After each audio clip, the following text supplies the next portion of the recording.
નમો અરિયંતાણમ નમો સિદ્ધાણમ નમો આયર્યાણમ નમો વજ્જાયાણમ નમો લોહે સૌવસાવણમ એસો પંચ નમુકારો સૌવ પાવપણાસણો મંગલાણમ ચ સવ્યેસિં પરમમ વૈ મંગલમ મંગલમ ભગવાન વીરો મંગલમ ગૌતમ પ્રભુ મંગલમ સ્થૂલભદ્રાદ્યા જૈન ધર્મોસ્તુ મંગલમ. પ્રવચનનો વિષય છે માર્ગ ભૂલેલા જીવન પથિકોની પ્રતિબોધ કથા. આજથી 1245 વર્ષ પૂર્વે બનેલો 4 પ્રસ્તાવ અને 17,000 શ્લોકની અંદરમાં ફેલાયેલો આ કુવલયમાલા ગ્રંથ આ ધરતી ઉપર શ્વાસ લેનારા પ્રત્યેક જીવાત્માઓને, તિર્યંચ હોય, મનુષ્ય હોય, દેવ હોય, નરક હોય, કોઈ પણ દેશનો વ્યક્તિ હોય, અમેરિકા, જાપાન, ચીન, બર્મા, જ્યાં અત્યારે ઓલિમ્પિક ચાલે છે એ પેરિસ દેશ, કોઈ પણ દેશની વાત લઈ આવો, જ્યાં ધરતી ઉપર એક વ્યક્તિ શ્વાસ લે છે, આ સમગ્ર અઢી દ્વીપની અંદરમાં જ્યાં પણ માનવોની વસાહત છે, જ્યાં પણ જીવ સૃષ્ટિનું સંચાલન છે, એ પ્રત્યેક વ્યક્તિઓને પરેશાન કરનારા જે 5 દોષો છે, તમે આ 5 દોષોના નામ જ્યારે વાંચશો ને ત્યારે એમ થશે કે ઘરની અંદરમાં રોજ ઊભી થનારી સમસ્યા પણ આ 5માંથી જ હશે. વ્યક્તિ સાથેના જે સંબંધો બગડતા હશે એ પણ આ 5ના દ્વારા જ બગડતા હશે. યા ક્રોધના દ્વારા, યા માન, ક્રોધ એટલે એંગર, માન એટલે અહંકાર, ઘમંડ, ઈગો, આ બધાના કારણે બગડતા હોય છે. માયા, કપટ, દંભ કરવાની અંદરમાં જાઓ, યા લોભના કારણે અથવા તો મોહના કારણે. આ 5 વસ્તુ છે. પછી બીજા બધા દોષોનો વિસ્તાર આ 5માંથી જ ઉત્પન્ન થતા હોય છે. જેમ કહેવાય છે ને મુખ્ય 5 કલર છે, પછી એ 5 કલરની મિલાવટમાંથી વળી પાછા બીજા નવા કલર ઉત્પન્ન થઈ જાય. એમ સમગ્ર જીવ સૃષ્ટિને હેરાન કરનારા આ 5 દોષો અને આ 5 દોષોની ભૂલના ભોગ બનેલા 5 વ્યક્તિઓ, એની જીવન કથા અને એ લોકોને કેવી રીતે દેવાત્મા દ્વારા એક મુનિ ભગવંતે પ્રતિબોધ કર્યા અને કેવી રીતે વળી પાછા મુખ્ય ધારાની અંદરમાં આવી ગયા.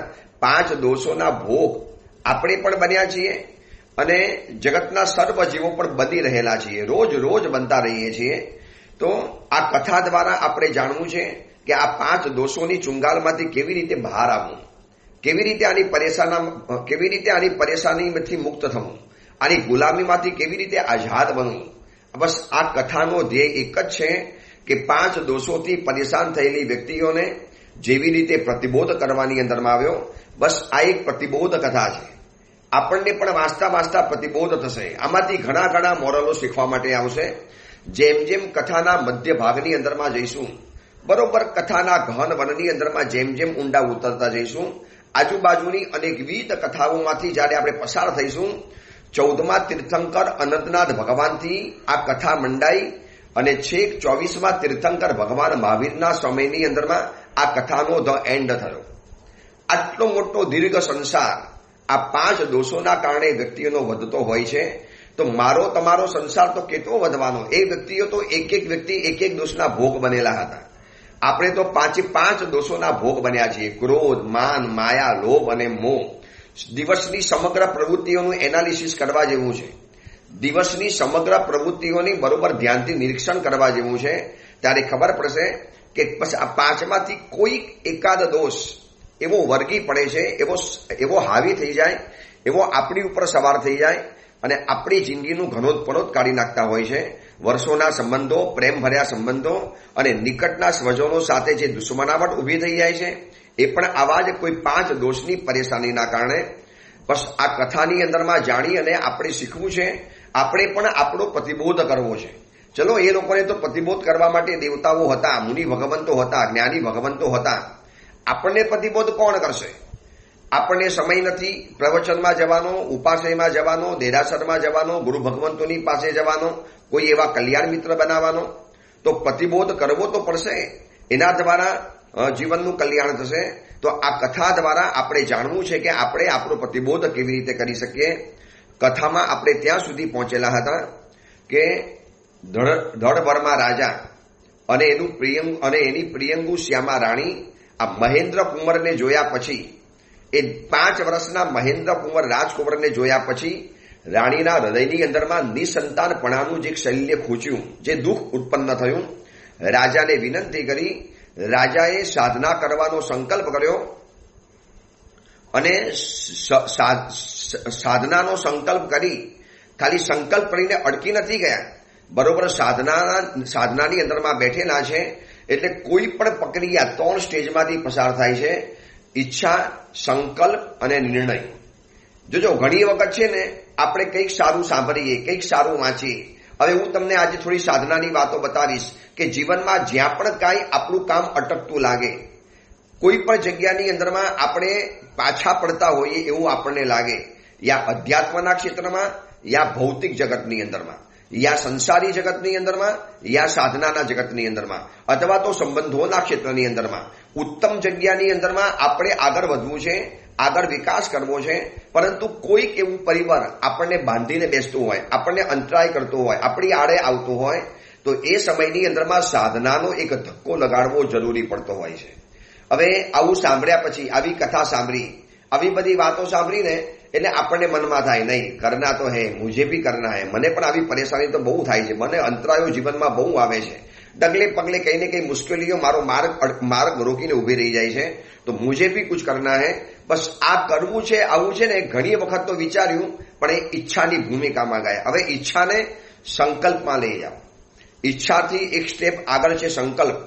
મારે કરવું જોઈએ આ ઈચ્છા, હવે હું કરીશ આ સંકલ્પ, અને કર્યા વગર રહીશ નહીં, આને કહેવાય છે નિર્ણય. હવે આ 3 સ્ટેજમાંથી આપણે જો પસાર થયેલા હોઈએ તો જ કોઈ પણ નાની મોટી સાધના આપણે જીવનમાં કરી શકવાના.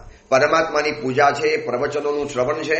આ પ્રવચનોને સાંભળનારા શ્રોતાઓ મને રોજના રોજ મળતા જાય. પછી ગુરુદેવ, હમણાં કેટલાક દિવસથી પ્રવચન મારા સાંભળવાના રહી જાય છે, મન તો બહુ થાય છે. હું એને કહું છું, ભાઈ આ ઈચ્છાની ભૂમિકા આવી ગઈ. મારે સાંભળવું જોઈએ, મારે કરવું જોઈએ, મુझे कुछ करना चाहिए, યાર મુझे कुछ करना चाहिए, આવું જે મનમાં ચાલ્યા કરે ને, આ ઈચ્છાની ભૂમિકા છે. ઈચ્છા પછી બીજા નંબરની અંદરમાં આવે છે સંકલ્પ. મેં કરુંગા, બસ હું કરીશ, હું કરીશ જ, આઈ વિલ ડુ, હું કરીશ, આવું જે મનની અંદરમાં થાય. અને હું કરીશ જ, હું કર્યા વગર હવે નહીં રહું, આવો જે મનની અંદરમાં તીવ્ર સંકલ્પ પેદા થાય ને, આને નિર્ણય કહેવાય છે. રાજા સંકલ્પ કહીને નથી અટક્યા, નિર્ણય કરીને બેસી ગયા. સાધના તો કરવી જ છે. મંત્રીઓએ સમજાવ્યું કે રાજન, બીજી બધી કાત્યાયની દેવી કે અન્ય યક્ષ રાક્ષસ તંત્ર મંત્રના રસ્તે જવા કરતા એક કામ કરો, આપ કોઈ શુભ સાધના, સાત્વિક સાધનાને પકડી લો. સાત્વિક સાધનાના સહારે આપનું જીવન ખરેખર સારું બની જશે. અને રાજાએ એ વાતને સ્વીકારી, સાત્વિક સાધનાની શરૂઆત કરી લીધી. રાજ્ય લક્ષ્મી દેવી એના ચૈત્યની અંદરમાં પુષ્ય નક્ષત્ર નજીકની અંદરમાં હતું. કારી 14નો દિવસ, પુષ્ય નક્ષત્ર, બધી બાકડાના વિધાન, પવિત્ર વસ્ત્રો, શુભ વસ્ત્રનું ધારણ, બધી બાકડા જે આપવાના, આ બધું જ એમને કરી લીધું. અને એ રાજ્ય લક્ષ્મી દેવીની સામે એક શ્લોક બોલ્યા છે, જે અહીંયા કુવલય માલામાં શ્લોક બતાવેલો છે. પદ્મનાભ વિભો વક્ષ પદ્મ ભ્રમર વલ્લભે વિદેહી પુત્ર પદ્મમ મે પદ્મે પદ્માસન સ્થિતે. કદાચ આવા નિસંતાનપણાના રોગથી પરેશાન થનારા આવા કોઈ શ્રોતા વર્ગ છે, જે એવા પતિ પત્નીઓ છે, જે એવા પરિવારો છે, એ પરિવારો જો આવો કોઈ શ્લોક પદ્માવતી માતા, અહીંયા પદ્માવતી માતાની વાત બતાવી છે. પદ્મનાભ વિભો વક્ષ પદ્મ ભ્રમર વલ્લભે વિદેહી પુત્ર પદ્મમ મે પદ્મે પદ્માસન સ્થિતે. પદ્મનાથ પ્રભુના હૃદય કમલની અંદરમાં ભ્રમર સમાન એવી એ પદ્માસના પદ્માવતી દેવી, મને પુત્રનું સુખ આપો, એના માટે હું સાધના કરું છું. 3 દિવસ ભોજન અને પાણી વગર માં તમારી સાધના કરીશ, આપે મને દર્શન આપવા જ પડશે. બસ આ એક સાધનાની શરૂઆત કરી દીધી. જીવનના નાના મોટા અંતરાયોથી સર્વ વ્યક્તિ પરેશાન છે. દરેક વ્યક્તિ હેરાન છે. પણ બસ ખાલી આવું સાંભળ્યા પછી ઈચ્છા તો કરી લે, કરવું જોઈએ, ખરેખર કરવું જોઈએ, મારે પણ આવું કરવું જોઈએ. બસ એક કરીને માત્ર વિચારીને અટકી જવાનું થાય છે. આગળ એક સ્ટેપ સંકલ્પમાં, અને એનાથી એક છેલ્લો સ્ટેપ નિર્ણય કરવાનો હોય છે. મંદિરના પગથિયા ચડવા આ ઈચ્છા કહેવાય. મંદિરના રંગમંડપની અંદરમાં આવું, આ સંકલ્પ કહેવાય. અને પ્રભુના ગર્ભગૃહની અંદરમાં દાખલ થઈ અને પરમાત્માની પાસે પહોંચી જવું, આને કહેવાય છે નિર્ણય કહેવાય છે. બસ નિર્ણય કક્ષાની ભૂમિકામાં લગભગ જીવો નથી પહોંચતા, ઈચ્છાની અંદરમાં આવીને અટકી જાય. કોઈ પણ બાબતમાં, યાત્રા, ધર્મ, પરિવાર, પછી બિઝનેસ, આ બધામાં બસ કલ્પના તો બહુ મોટી મોટી કરી નાખશે, ઈચ્છા તો બહુ મોટી મોટી કરશે. આમ કરવું જોઈએ, ફલાણાએ આમ કરવું જોઈએ, મારે ખરેખર આવું કરવું જોઈએ. પછી એમાંથી 2 સ્ટેપ જે આગળ જવાનું છે ને, સંકલ્પ અને નિર્ણય, એની અંદરમાં વ્યક્તિ માર ખાઈ જતા હોય છે. રાજાએ સાધના શરૂ, ક્ષત્રિય રાજા હતા, પત્ની ઉપર પ્રેમ હતો, પત્નીના આંખના આંસુ જોયા, પ્રિયંકુ શ્યામાના. અને મારી પત્ની જ્યારે દુઃખી છે અને એ બહુ તો ખાલી પુત્ર જ માગે છે, અને રાજ્ય લક્ષ્મી દેવીની જવાબદારી છે, દરેક વ્યક્તિના પોતાના કુલ દેવતાની જવાબદારી છે કે મારો પરિવારનો કોઈ પણ વ્યક્તિ જ્યારે યાદ કરે ત્યારે મારે એને સહાય પહોંચાડવાની. અને રાજાએ સાધના શરૂ કરી હતી. 3 દિવસ પસાર થયા, નિરાહાર, પાણી વગર, ભોજન વગર, ટટ્ટાર બેસી એકાંત મૌન સાધના. રાજ્ય લક્ષ્મી દેવીના મંદિરમાં ગયા છે, દરવાજા બંધ કરી દીધા છે, ધૂપધાણા ચાલુ છે, બહાર પુષ્પ વિધાન ચાલુ છે, બરી બાકરા ચાલુ છે. અને 3 દિવસના ચોવિયારા ઉપવાસની સાથે, અઠ્ઠમની સાથે જ્યારે રાજ્ય લક્ષ્મી દેવી રૂપ પદ્મા માતાની જ્યારે સાધના શરૂઆત કરી દીધી, 3જા દિવસની રાત પસાર થઈ અને રાજાને એમ કે દેવી દર્શન આપશે જ આપશે, દર્શન આપવા માટે દેવી આવશે, એક વિશ્વાસ હતો. 4થો દિવસ પણ પસાર થઈ ગયો, 4થા દિવસની રાત પણ આવી ગઈ. અને એક વાત સમજાવી દઉં છું કે કોઈ પણ દેવી દેવતા આપણો સંકલ્પ અને નિર્ણય ઉપર આધારિત રાખે છે કે દર્શન આપવા કે ના આપવા. એને કેટલી લાલસા છે, કેટલી તાલાવેલી છે, કેટલી ઝંખના છે, કેટલી ઉત્સુકતા છે, એના હૃદયની અંદરમાં કેટલી તીવ્ર બલવત, જેને કહેવાય ને બર્નિંગ ડિઝાયર, એકદમ બરબરતી ઈચ્છા, એ કેવી છે ને એ દેવી દેવતાઓ પેલા ઝાંકે, તપાસે. 3 દિવસ સુધી રાજાને દર્શન ના આપ્યા. 4થો દિવસ પસાર થયો અને રાજાનું એક સાધનાનું જનૂન ઊભું થયું. રાજાએ પોતાના મસ્તકના વાળ ડાબા હાથે પકડ્યા, હાથની અંદરમાં તીક્ષ્ણ ખડક લીધું અને પદ્મા માતાને કહી દીધું, માતા દર્શન નથી આપવાને, લે હું મારા મસ્તકની કમલ પૂજા તમારા ચરણોની અંદરમાં મૂકું છું. માં, મારે પુત્ર સુખ જોઈએ, તમે કુલ દેવતા છો, મારી રાજ્ય લક્ષ્મીની અધિષ્ઠાયિકા માતા છો, અને હું બાલક તરીકે તમારી પાસે ખોરો માંગુ છું, જોડી ફેલાવું છું. માં, કદાચ મારી પૂજાની અંદરમાં ખામી લાગે છે, લો મસ્તકની કમલ પૂજા કરી, મસ્તક કમલ પૂજા કરીને માં તમારા ચરણોમાં મૂકું છું. મારી રાણીને એક સુંદર પુત્ર આપી દેજો. અને જ્યાં ખાલી કહેવા માટે નથી, ડાબા હાથેથી પોતાના મસ્તકોના વાળ પકડ્યા ઉપરથી, અને ખડક જમણા હાથે બરોબર જ્યાં વિંજવાની અંદરમાં જાય છે, બસ ગળા સુધી પહોંચ્યું. અને દેવી માં પ્રગટ થઈ અને એના હાથને સ્તંભાવી નાખ્યા. કેમ અહીંયા સુધી? કેમ દૈવી તત્વ આટલી બધી રાહ કેમ જોવે? દૈવી તત્વ જોવે છે કે આપણી ઝંખના કેટલી છે, આપણું જનૂન કેટલું છે, આપણું સમર્પણ કેટલું છે, આપણું ડેડિકેશન કેટલું છે, આપણો એના માટેનો તીવ્ર તલસાટ કેટલો છે, આપણા રોમ રોમની અંદરમાંથી એના માટેની પુકાર કેટલી છે. બસ આ જોયા પછી દેવી તત્વ પ્રગટ થાય. આ તો 2 દિવસ પૂજા કરે, 4 દિવસ છોડી દે. 4 દિવસ પ્રવચનની અંદરમાં આવે, 8 દિવસ પ્રવચનોની અંદર આવે. 2 દિવસ જાપ કર્યો, 4 દિવસ જાપ મૂકી દીધો. છે કોઈ અખંડ ધારાવાળો કોઈ સાધના આપણે પકડી રાખી જે કરવાની એટલે કરવાની? દેહમ પાતયામી વા કાર્યમ સાધયામી. દેહ પડી જશે, મરી જઈશ, પણ મારી સાધના ક્યારે અધૂરી નહીં છોડું. નાનું મોટું કારણ આવ્યું, નાના મોટા રીઝન આવ્યા, નાના મોટા સંસારી કોઈ પણ પરિવારો આવ્યા, કોઈ પણ સંસારી પ્રસંગો આવ્યા, કોઈ પણ એવી ઘરની અંદરમાં નાની મોટી ઘટનાને અવસર આવ્યો, એટલે સૌથી પહેલો ભોગ લેવાઈ જાય છે ધર્મ. હવે આવા ધર્મથી દૈવી તત્વ પ્રગટ થાય. આવા ધર્મથી શું આપણને આવું મહાન દૈવી તત્વ આપણી સામે આવે? આ રાજાનું જે તીવ્ર જનૂન જોયું ને, દેવીએ સીધો થંભાવી દીધો અને માં પ્રગટ થયા. જેવા પ્રગટ થયા એટલે તલવાર નીચે મૂકી, હાથ નીચે મૂક્યા, બંને હાથ જોડીને દેવી માતાના ચરણોની અંદરમાં પડી ગયા. અને માતાએ કીધું, રાજન, આ શું કરો છો? જે તલવારથી તમે દુશ્મનોના ગળા કાપ્યા, વિજયશ્રી પ્રાપ્ત કરી, અને એ જ તલવાર તમારા ગળા ઉપર ફેરવો છો. ત્યારે રાજા કહે છે કે માં, શું કરું? મારી પૂજા અધૂરી લાગતી હોય તો માં હું તમારા ચરણોમાં મારું મસ્તકની કમલની પૂજા કરવા પણ તૈયાર હતો. મારે આપને પ્રગટ કરવા હતા, પ્રસન્ન કરવા હતા. દેવીમાં હસ્યા. બોલ, શું તમારી મનની ઈચ્છા છે? શું તમારી મનની વાંછા છે? બોલો, તમારી શું ઈચ્છા રહેલી છે? ત્યારે રાજલક્ષ્મી માતા દેવીને કહે છે કે માં, બધું જ તમારી કૃપાથી મને પ્રાપ્ત થયું છે. બાકી બધું મારી ભુજા બલથી હું પ્રાપ્ત કરી શકું છું.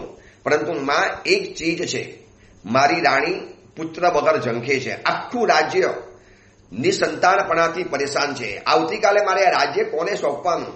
આ વિશાળ સામ્રાજ્ય કોના માટે મૂકીને જવાનું? એક પ્રજાને સંભાળી શકે એવો એક દીકરો જોઈએ. જે અને રાજાએ દેવીની પાસે પુત્રની પાસેથી 4 વિશેષતાઓ માંગી. આવો પુત્ર જેના ઘરની અંદરમાં હોય, જેની પાસે હોય તો જ પુત્ર ગણી શકાય. પહેલા નંબરની અંદરમાં સકલ કલાનું જે સ્થાન હોય, જેની પાસે જીવનની કલા હોય, સંગીત કલા, નૃત્ય કલા, ધર્મ કલા, જિંદગી જીવવાની કલા, આર્ટ ઓફ લિવિંગ, જેની પાસે આવી કોઈ કલા વગેરે હોય.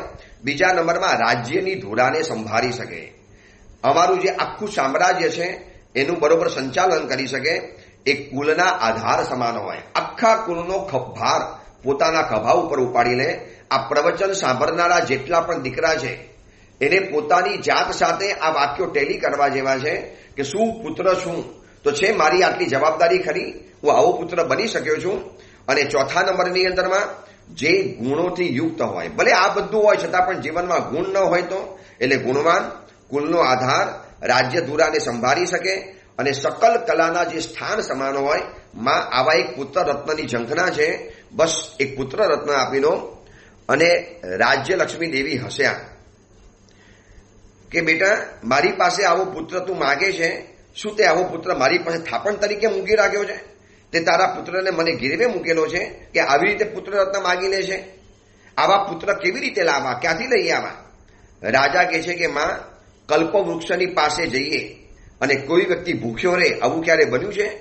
ગંગા કિનારે કોઈ તરસ્યો બેઠો હોય, માં એવું ક્યારે બન્યું છે? ચિંતામણી રત્ન મળ્યા પછી કોઈ નિર્ભાગી રહે, કોઈ દુઃખી રહે, આવું માં ક્યારે બન્યું છે? સૂરજ નીચે બેઠેલા હોઈએ અને કોઈને અંધારું પરેશાન કર્યું હોય, માં આવું ક્યારે બનતું જ નથી. ચંદ્રની શીતલ છાયામાં બેઠેલા હોઈએ અને તાપ પરેશાન કરી જાય, જો આવું નથી બનતું તો આપ જેવી દેવી મારા દર્શન થાય અને નિષ્ફળ ક્યારે પણ ન જાય. માં, તમારા દર્શન એ જ સફળતા છે અને એનાથી સફળતા મળવાની છે. રાજાના આવા વિનયી વાક્યો, વિવેકી વાક્ય દ્વારા પ્રસન્ન થયેલી રાજ્ય લક્ષ્મી માતાએ કીધું, જા, તારી ભક્તિથી પ્રસન્ન થઈશું. તને સર્વ કલા, ગુણ અને સર્વ સામર્થ્યથી યુક્ત એવો એક પુત્ર બહુ ટૂંક સમયની અંદરમાં, થોડા સમયની અંદરમાં તને પ્રાપ્ત થઈ જશે. પણ યાદ રાખજે, આ પુત્ર હોનહાર બનવાનો, આ પુત્ર કુલનો આધાર બનવાનો, આ પુત્રની કથાઓ યુગો યુગો સુધી ચાલવાની, આ પુત્રની કહાની ઉપર તો કેટલાય મહાપુરુષો પોતાના ગ્રંથો બનાવવાના છે. યાદ રાખજે, એટલો સુંદર પુત્ર તને પ્રાપ્ત થવાનો છે. બસ થોડાક સમયની રાહ જોઈ લે.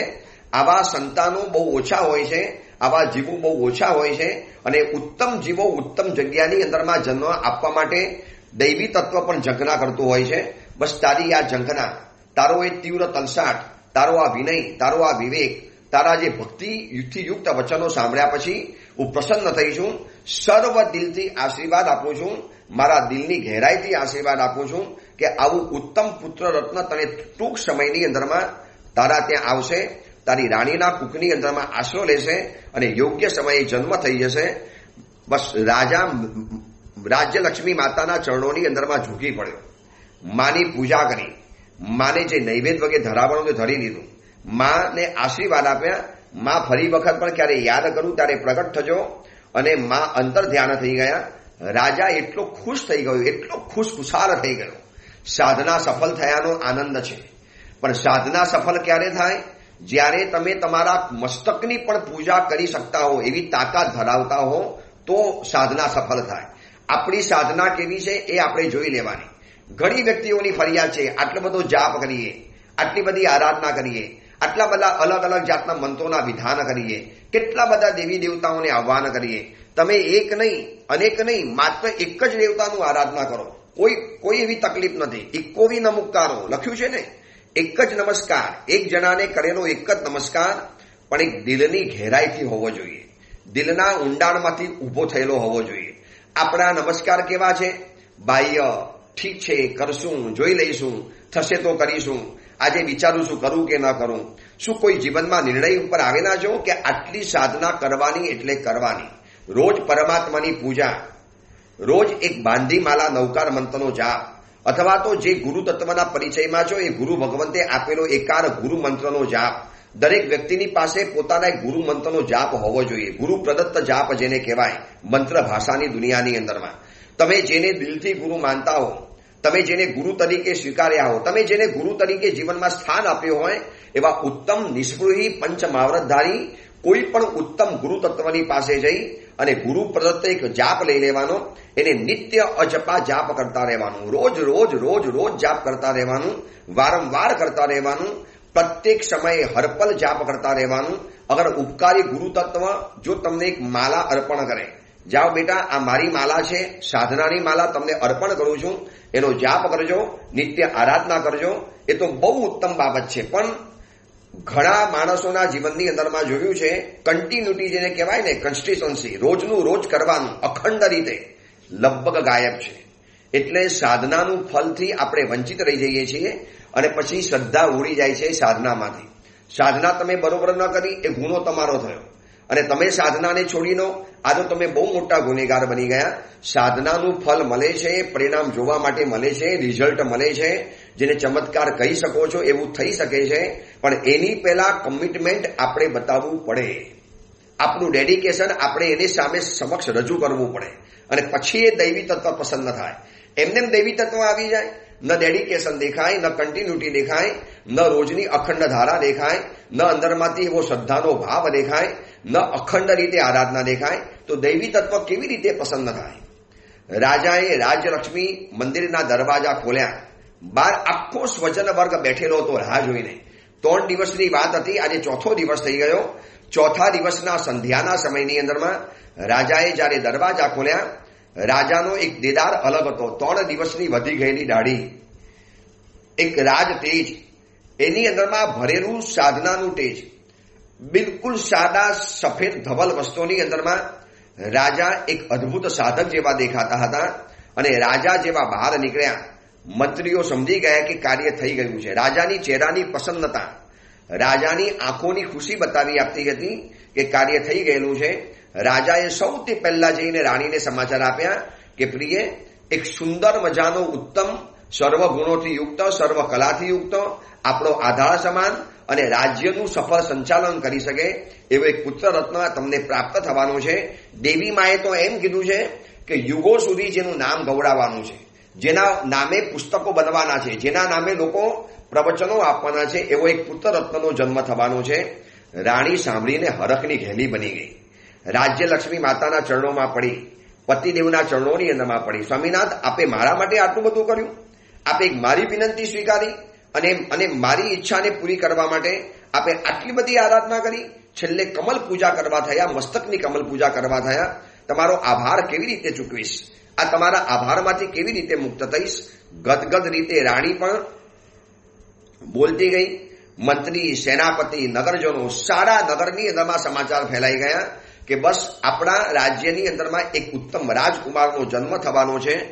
અને એક દિવસની વાત, દૈવીના વચનો ક્યારે નિષ્ફળ નથી જતા, દૈવી તત્વના આશીર્વાદ ક્યારે ફેલ નથી જતા. દૈવી તત્વ જ્યારે પસંદ થાય છે ત્યારે 100% ખાતરી સાથે જે કે એ થવાનું જ હોય.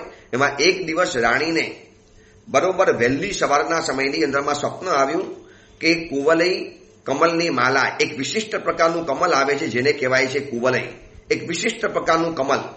એક કુવલઈ માલાની એક સુગંધિત માલા, જેની ચારેકોર ભ્રમરોના વૃંદ પરિવરેલા છે, જેની ઉપર ભમરાઓ મંડરાઈ રહેલા છે, જેમાંથી ખુશ્બુ સુગંધ ફેલાઈ રહેલી છે.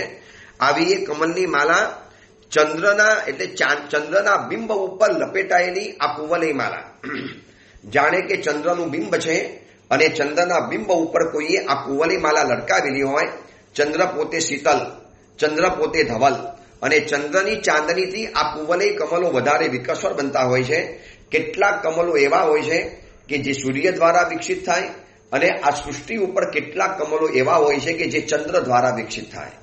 તો કુવલય માલાને ની આખી માલા ચંદ્ર ઉપર આખી પહેરા, જેમ આપણે ભગવાનના કંઠે કેવી આપણે પુષ્પમાલાનું અર્પણ કરીએ છીએ, એવી રીતે કુવલય માલાના કમલોની આખી એક માલા ભમરાઓ જેમાં પરિવરેલા છે, સુવિકસ્વર કમલો રહેલા છે, એની એક દિવ્ય માલા ચંદ્ર ઉપર પહેરાવાની અંદરમાં આવી.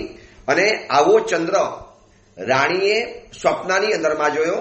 ચંદ્ર ધીરે ધીરે મુખની અંદરમાં ગયો અને પેટની અંદરમાં જઈને સ્થિર થઈ ગયો, અને એની ઉપર આખી કુવલય માલા ગોર લબડતી અને વિટરાયેલી જાણે કે ચંદ્રને પહેરાવેલી હતી.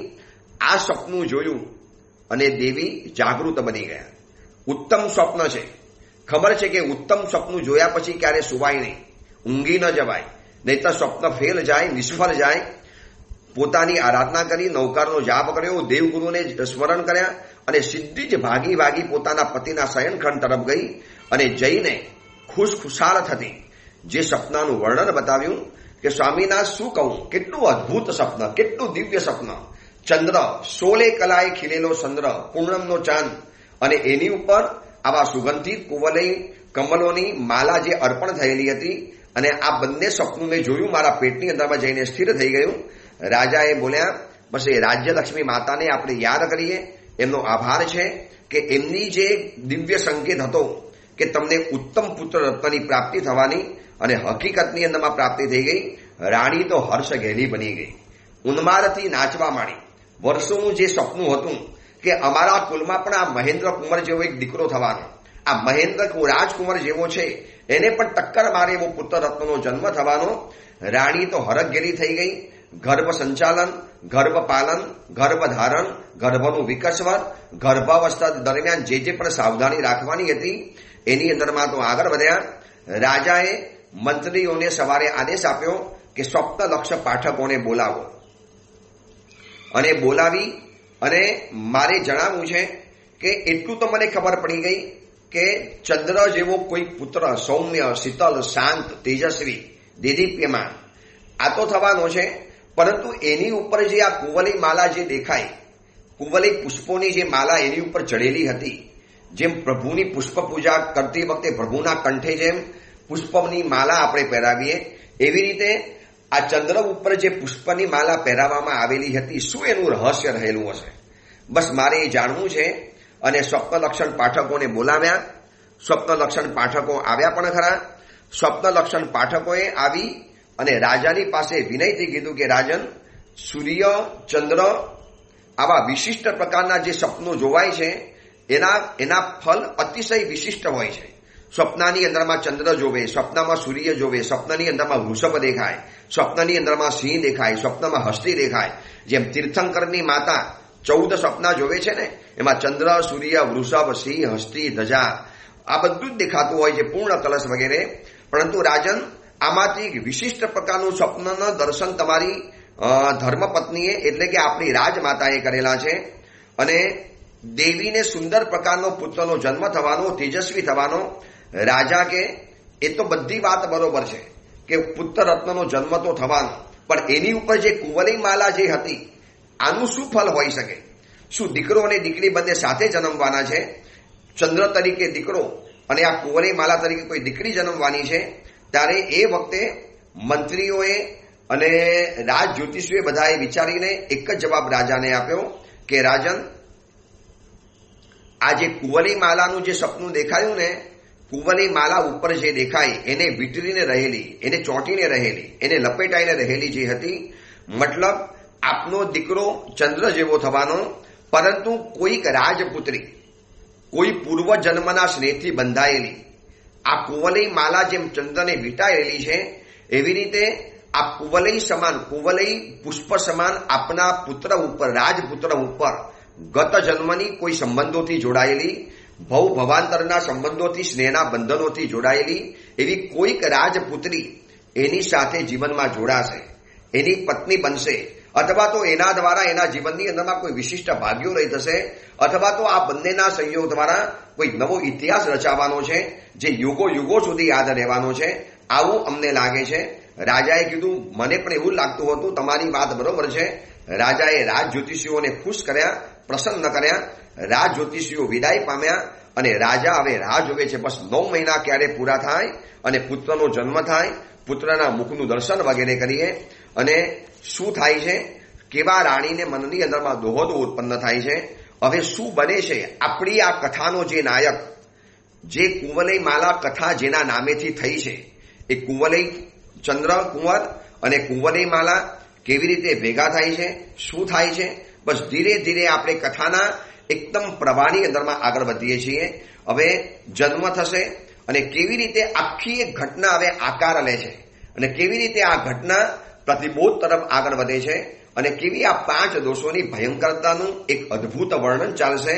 17,000 શ્લોક પ્રમાણ આ ગ્રંથ, એની અદ્ભુત વાતો બસ હવે આપણે આગળના પ્રવચનોની અંદરમાં જાણીશું.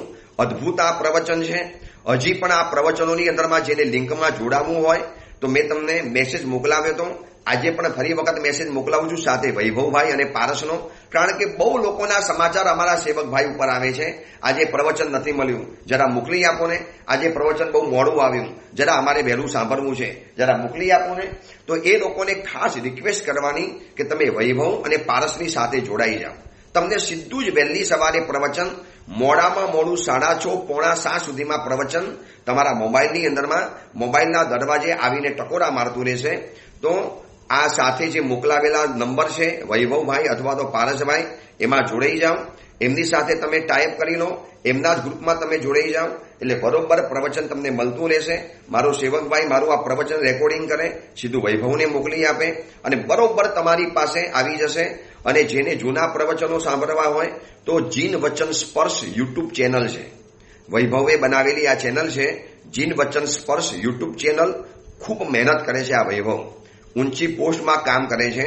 બંને જણા મલ્ટીનેશનલ કંપનીમાં કામ કરે છે, બંને યુવકો પારસ અને વૈભવ પણ ખૂબ ડિવોટેડ ડેડિકેશન વાળા યુવકો છે.